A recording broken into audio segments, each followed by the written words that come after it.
이사야 41장 8절부터 16절까지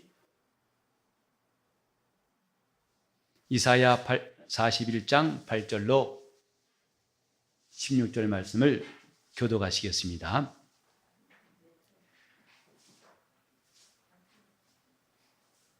그러나 나의 종 너 이스라엘아, 나의 택한 야곱아, 나의 벗 아브라함의 자손아, 내가 땅 끝에서부터 너를 붙들며 땅 모퉁이에서부터 너를 부르고 네게 이르기를 너는 나의 종이라. 내가 너를 택하고 실어버리지 아니하였다 하였노라. 두려워 말라, 내가 너와 함께함이니라. 놀라지 말라, 나는 네 하나님이 됨이니라.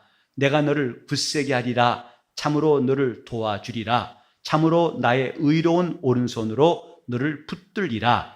보라, 네게 노하던 자들이 수치와 욕을 당할 것이요 너와 다투던 자들이 아무것도 아닌 것 같이 될 것이며 멸망할 것이라. 네가 찾아도 너와 싸우던 자들을 만나지 못할 것이요 너를 치는 자들은 아무것도 아닌 것 같이 허무한 것 같이 되리니 이는 나 여호와 너의 하나님이 내 오른손을 붙들고 네게 이르기를 두려워 말라, 내가 너를 도리라 할 것임이니라. 지렁이 같은 너 야곱아, 너희 이스라엘 사람들아, 두려워 말라. 나 여호와가 말하노니 내가 너를 도울 것이라. 네 구속자는 이스라엘의 거룩한 자니라. 보라, 내가 너로 이가 날 갈아온 새 타작기계를 삼으리니 네가 산들을 쳐서 부스러기를 만들 것이며 작은 산들로 겨같이 할 것이라. 네가 그들을 까부른즉 바람이 그것을 날리겠고 회리바람이 그것을 흩어버릴 것이로되 너는 여호와로 인하여 즐거워하겠고 이스라엘의 거룩한 자로 인하여 자랑하리라. 하나님께서 이스라엘에 대한 사랑, 그들을 향한 그 뜨거운 사랑은 다 뭐라 표현할 수가 없습니다. 우리가 예수 믿고 나서 그리스도인들이 하나님의 자녀고 저 이스라엘은 종밖에 안 된다라는 단순한 생각으로 성경 보다 보면은 하나님이 얼마나 이스라엘을 아끼시고 애착을 가지셨는지 그들을 인도하셨는지를 놓치기 쉽습니다. 여기도 3번이나 나의 종 너 이스라엘, 나의 택한 야곱, 나의 벗 아브라함의 자손아, 곧 나의 종이요 택한 사람이요 나의 벗 아브라함의 자손아. 그만큼 하나님께서 이스라엘에 대한 관계가 구체적이고 다양하고 풍성하다, 이걸 말하고 있습니다. 우리가 사랑하는 사람에게는 쓸 말이 많지요. 그 앞에 형용사가 한두 개 있는 게 아니라 가면 갈수록 그 말은 늘어나요. 이런 사람아, 저런 사람아, 그런 사람아, 아주 그 사랑함이 많을수록 시간이 지날수록 그에 대한 내가 사랑하는 표현은 점점 드러납니다. 아가서에 보면은 그 사랑하는 자에 대해서 어떻게 부르는가? 그 전체가 다 얼마나 그 사랑하는 사람을 사모하고 또 애타게 그리워하고 그를 찾고 그에 대해서 고백하는 말을 다 볼 수 있습니다. 하나님께서 이스라엘을 향해서 이런 구체적인 관계, 너희는 나의 종이다, 내가 택한 사람이다, 또 나의 벗 아브라함의 자손이다. 하나님이 이스라엘을 향한 사랑은 저 호세아서에도 나옵니다마는 이미 그들이 하나님을 버리고 바알신을 섬기고 영적으로 타락한 것이 마치 창기 같은, 영적으로는 음란한 여인 같은 그런 이스라엘이지만은 하나님이 호세아를 보내셔서 내가 너를 버리지 않을 것이다, 내가 너를 기어코 붙들어 줄 것이다. 어찌 본다면 이 구약 성경은 하나님이 이스라엘을 향한 러브스토리예요. 거의 일방적이다시피 이스라엘이 하나님을 그렇게 사랑한 것과 하나님이 이스라엘을 사랑한 것을 비교한다면 저울로 달아볼 수가 없습니다. 한쪽으로 완전히 치우치는 것이죠. 그래서 내 백성 이스라엘아, 내 백성 이스라엘아.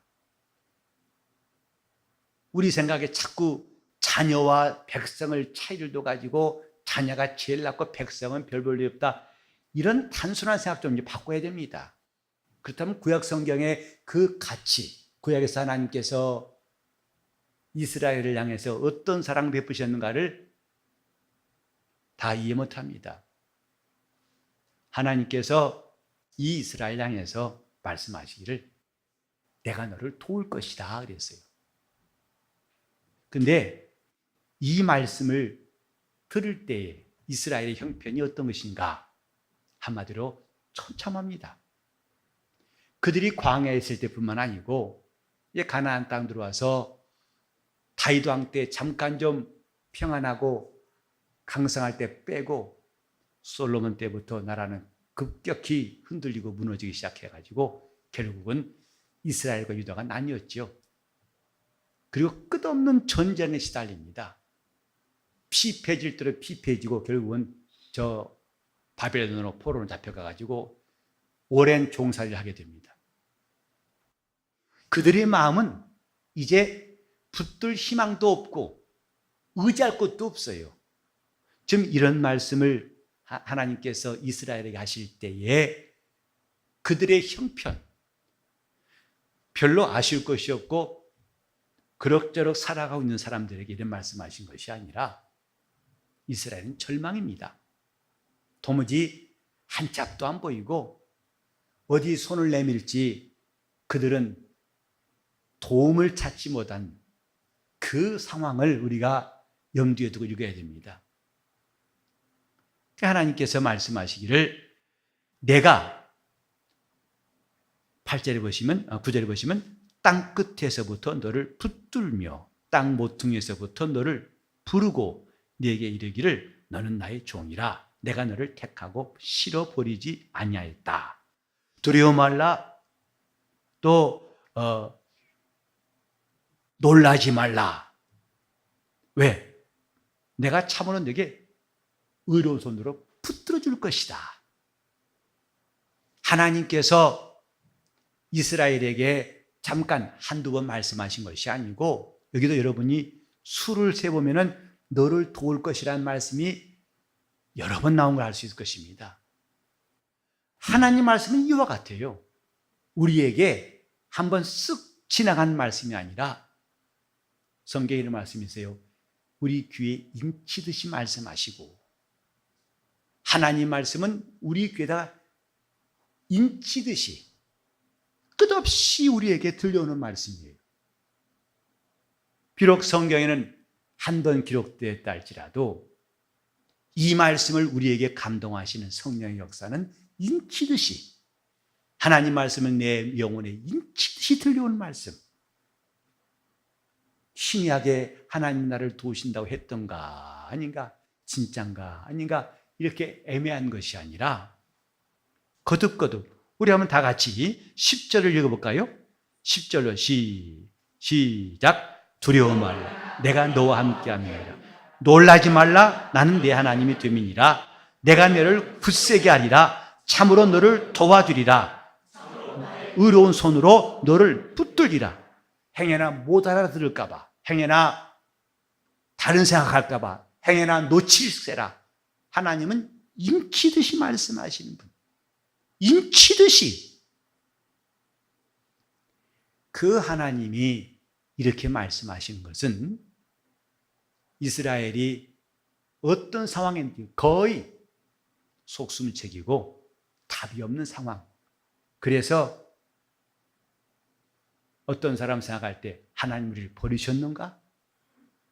자기의 무능함과 좌절을 싫도록 경험한 이스라엘에게 하나님이 말씀하신 겁니다. 내가 너를 도와주리라. 나의 의로운 손으로 너를 붙들어 줄 것이다. 그래서 다시 13절에 보면 이는 나 여호와가 너의 하나님이, 나 여호와 너의 하나님이 내 오른손을 붙들고 네게 이르기를 두려워 말라, 내가 너를 도우리라 할 것임이라. 성경은 하나님이 우리를 도우신다는 말씀이에요. 우리더러 열심히 해보라는 것이 아니라 내가 너를 도와준다. 너 할 수 없지 않느냐? 내가 도와준다. 저 홍해 앞에 있는 이스라엘에게 하나님은 말씀하셨어요. 너희는 가만히 서서 내가 오늘날 너희 앞에서 행하는 것을 바라보기만 하라. 전쟁은 내가 할 것이다. 너희는 너희 하나님이 어떻게 일하신 것을 바라보고만 있어라. 그분의 손이 어떻게 움직인가를 보고 있으라. 하나님의 손이 역사하시는 것이 그들의 찬송이 되고 하나님의 손이 역사하시는 것이 놀라운 이적이 된다는 것을 하나님께서는 광야 40년뿐만 아니라 이제 이스라엘이 가나안 땅 들어와서도 가장 곤고할 때, 내게 낙이 없다고 할 때, 소망이 없다고 할 때, 답이 없다고 할 때에, 이제는 절망이라고 할 때 하나님 또 그들에게 너부 소리를 말씀하시는 거예요. 내가 너를 도와주리라. 너를 붙들어 주리라. 몇 번이고 하나님은 그들이 귀에 못이 박일 때까지 말씀하시는 것. 오늘 우리가 성령 충만을 사모할 것은 뭐냐면 성령 충만하면 그분의 말씀이 인치듯이 내게 들려와요. 그 말씀을 내가 잊어버릴 수 없도록 계속해서 그 말씀이 내게 감동이 되어 오고 영혼에 큰 울림이 되어 옵니다. 이미 예수께서 말씀하셨죠. 그가 오시면 모든 것을 내게 가르치실 것이요 내가 내게 한 말들을 생각나게 할 것이다 하셨어요. 우리 의지는 견고하지 않습니다. 우리가 의지를 강조하지만 사실 우리 의지는 약한 거 아십니까? 하나님 우리 의지에 다 맡겼다. 그 말도 사실 어폐가 있어요. 그건 네가 책임져라. 마치 하나님께서 냉정하게 너 알아서 해라. 물론 선택은 맡기셨습니다. 그러나 그분이 도움을 딱 끊고 네가 알아서 해라. 이렇게 또 한쪽으로만 치우쳐서는 안 된다 이 말이죠. 그분은 우리가 연약함을 아시는 분이에요. 내 의지가 연약함을 아시는 분이에요. 그렇기 때문에 내가 너를 도와줘야겠다. 내 의지로 다 해결할 수 있다면 도울 필요 없겠지만은 그러나 이스라엘이 이제 지치고 지쳐서 넘어질 수밖에 없을 그때에도 네 의지로 잘해봐라. 아닙니다. 이미 고린도전서 10장 13절 이런 말씀 있죠. 사람이 감당치 못할 시험에는 허락하는 것이 없나니 우리가 시험을 당할 때는 마땅히 피할 길을 내사 했어요. 제가 여러분과 함께 신앙생활하면서 강조했던 말 중에 하나가 뭐냐면 신앙은 극단이 아니다. 한짝에 치우치지 말자라는 말씀이었어요. 율법에 치우치는 것도 온당하지 않고 복음에 치우쳐가지고 복음주의자도 온당하지 않습니다. 우리는 우리 의지도 매우 중요합니다. 그런데 우리를 도우시겠다는 그분의 의지도 꼭 기억하세요. 나를 도와주시겠다는 그분의 의지를 무시하고서 내 의지로 다란 말이야. 한쪽을 치우친 겁니다. 너를 도와주리라. 그러면서 제가 기도할 때 종종 인용하는 성경이 이겁니다. 15절, 14, 15절인데 재령이 같은 너 야곱아. 그 야곱이 누구냐? 지렁이 같다. 이스라엘은 하나님 보실 때 마치 지렁이 같다. 지렁이의 특징이 뭘까요? 능력이 없습니다. 뼈도 없고 이빨도 없어요. 사람이 지나가 밟으면 밟힐 뿐이에요. 그러니까 이 땅에 많은 생물이 있지만 나름대로 뼈도 있고 힘도 있던 그 동물들 다 제쳐두고 하나님께서 왜 이스라엘을 너는 지렁이라 하셨을까? 그만큼 하나님이 이스라엘을 아신 겁니다. 내 힘으로 안 되는 것을 내가 다 안다 이 말입니다. 너 지렁이 같은 야곱아. 근데 우리는 종종 하나님 앞에서 어떤 실수하는 거 아니? 내가 지렁이라고 생각하지 않습니다. 나는 그래도 이빨 있거든요. 물론 저도 아직 확인 안 해봤는데 언제 한번 지렁이 만나면 좀 만나가지고 이빨을 벌려봐야겠어요. 이빨이 얼마나 튼튼한지.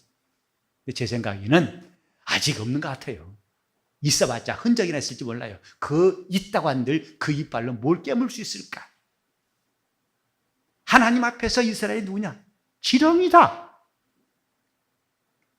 우리가 과연 주님 앞에 기도할 때 주님 나는 지렁이입니다. 우리는 환경이 어려운 것도 있겠지만 정말 어려운 것은 내가 지렁이라는 사실을 인정치 않을 때 그분의 도우심은 멀리 있어요. 답시다. 주여, 나는 주 앞에 지렁이입니다. 나는 주 앞에 지렁이입니다. 지렁이에게 무슨 능력이 있을까? 하나님 앞에서 우리가 이런 존재라는 것을 인정하는 것부터가 우리 영적 생활의 시작이에요. 지렁이 같은 너 야곱아, 너 이스라엘 사람들아, 정말 이런 형편을 우리가 영적 생활할 때에 주님 나는 지렁이입니다 라고 고백할 수 있다면 우리는 그 다음에 나를 이토록 연약한 줄 아시는 그분의 역사가 시작될 겁니다. 나는 지렁입니다. 더도 말고 덜도 말고 나는 지렁입니다. 내 생각도 얼마나 연약한지, 내 의지가 얼마나 연약한지, 그분 앞에 나는 지렁이 같은 존재입니다. 근데 그런 연약한 이스라엘 향해서 두려워 말라. 나 여호와가 말하노라. 내가 너를 도울 것이라. 우린 종종 어려움을 당할 때에 주님이 나를 도울 거라고 하는 확신보다도 큰일 났다 하고 당황하고 좌절하고 방황할 때가 더 많죠. 근데 내가 제대로 내 형편은 지렁이 같다고만 고백한다면 이제 주님 말씀을 들을 수 있어요. 내가 너를 도울 것이다. 주님은 지렁이 같은 야곱을 도우시겠다고 했습니다. 자기 스스로 일을 해결할 수 있다고 한 사람들에게는 그분이 손을 거두시겠다는 거예요. 나는 주님 앞에 지렁이입니다. 내가 결심하고 힘을 내려고 할지라도 힘이 없는 지렁이입니다. 지렁이가 누구와 싸워서 이길 거라고 생각하십니까? 낚시꾼한테 잡히면 낚싯밥밖에 안 됩니다. 무슨 꿈틀댄다 하는들 상대방이 겁내겠습니까? 그게 지렁이입니다. 이스라엘이 하나님 앞에서 성공할 때는 자신들이 지렁이 같다는 존재를 깨달을 때였었고, 실패할 때는 자기들은 지렁이가 아니고 힘 있다고 주장할 때였습니다. 하나님은 너 지렁이 같은 야곱아, 너를 도울 것이다. 어떻게? 내가 너로 이가 날카로운 새 타작기계를 만들 것이다. 지렁이의 이하고 이 새 타작기계, 날이 시퍼런 이 타작기계의 나라고 비교할 수 있을까? 근데 그 타작기계는 곡식이나 터는 것이 아니라 산들을 부서뜨리고 작은 산을 겨와 같이 흩어버리는 그런 강력한 새 타작기계로 삼을 것이다. 그것이 주님께서 이스라엘을 돕겠다는 내용입니다. 그냥 돕겠다 막연한 후원자가 아니라 너 지렁이 같은 야곱을 내가 이가 날카로운 새 타작기계로 삼을 것이다. 그래서 내가 그들을 까부른 즉 바람이 그것을 날려버리겠고 회리바람이 그것을 흩어버릴 것이로되 너는 여호와를 인하여 즐거워하겠고 이스라엘의 거룩한 자로 인해서 자랑할 것이다. 그 앞에 두려워하고 힘들고 낙심하고 좌절했던 그 이스라엘에게 이제는 너는 나를 인해서 즐거워하고 나를 인해서 자랑할 것이다. 이런 놀라운 역사가 하나님이 이스라엘을 돕는 역사였습니다. 우리는 하나님의 도우심, 이 밤에 우리가 구할 것이 뭘까요?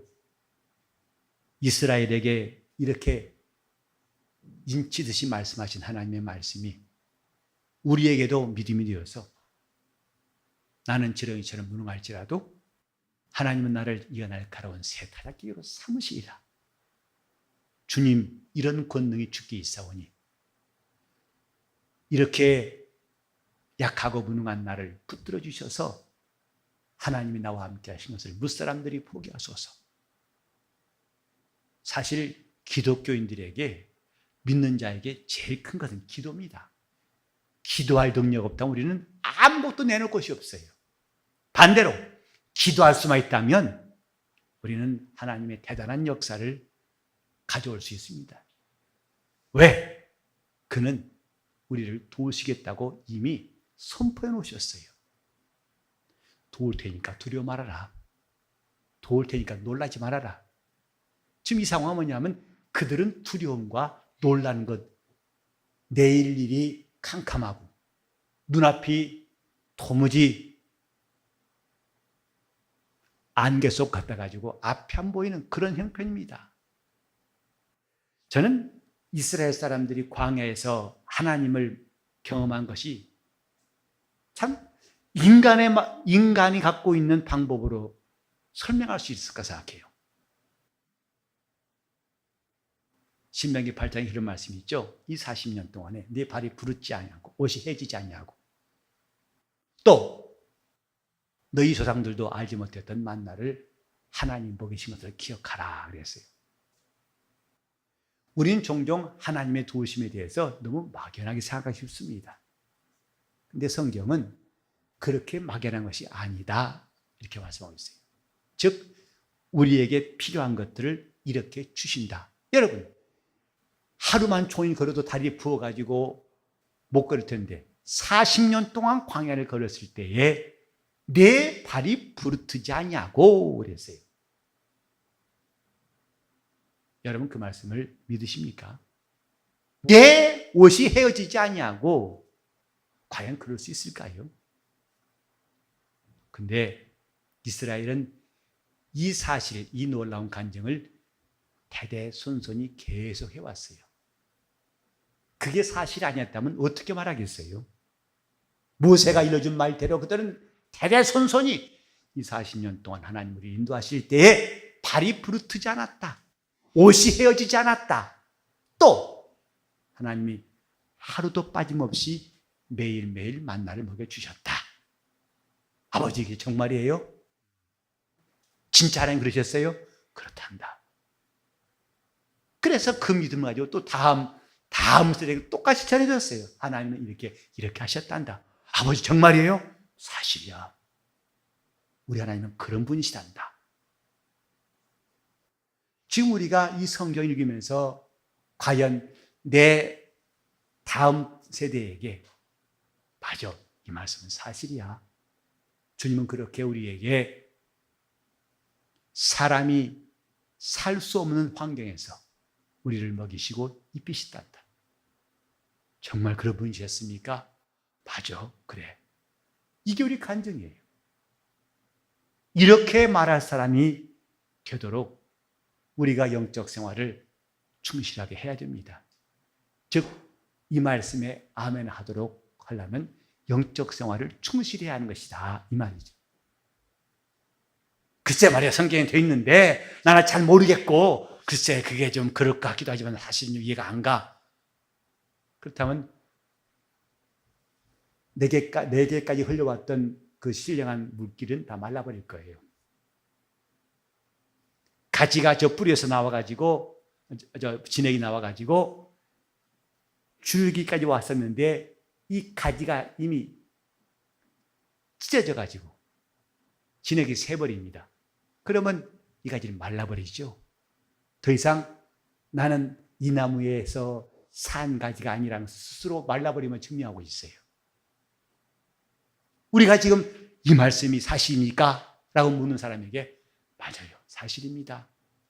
그건 내가 담대히 고백할 수 있는 사실입니다. 우리 입에서 이런 간증이 있고 고백이 있도록 영적 생활은 구체적이고 충실하게 해야 됩니다.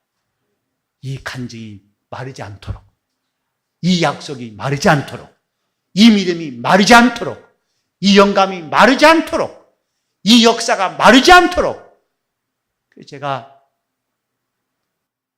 사모하는 게, 또 성도들 위해 축복할 때마다 이 가정에 하나님의 복과 은혜가 신령한 기름처럼 흐르게 하시고, 이 사람으로 끝나버린 게 아니라, 말라버린 게 아니라 또 다음 세대에 흐르고 계속 흐르게 하시고, 이게 얼마나 정말 놀라운 복인가.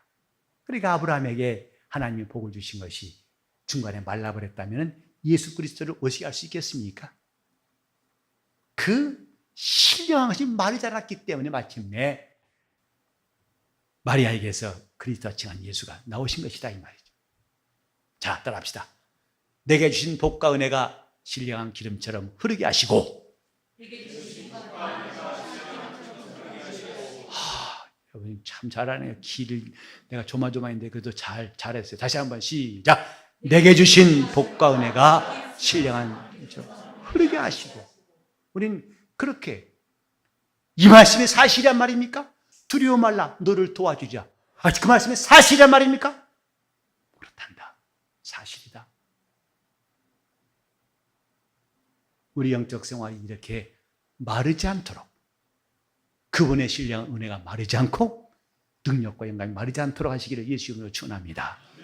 그분은 이미 우리가 지렁이처럼 무능함을 아셨기 때문에 그대로 두지 아니하시고 이가 날카로운 새 타닥기계로 우리를 삼으시겠다는 약속, 우리는 그 약속을 굳게 믿읍시다.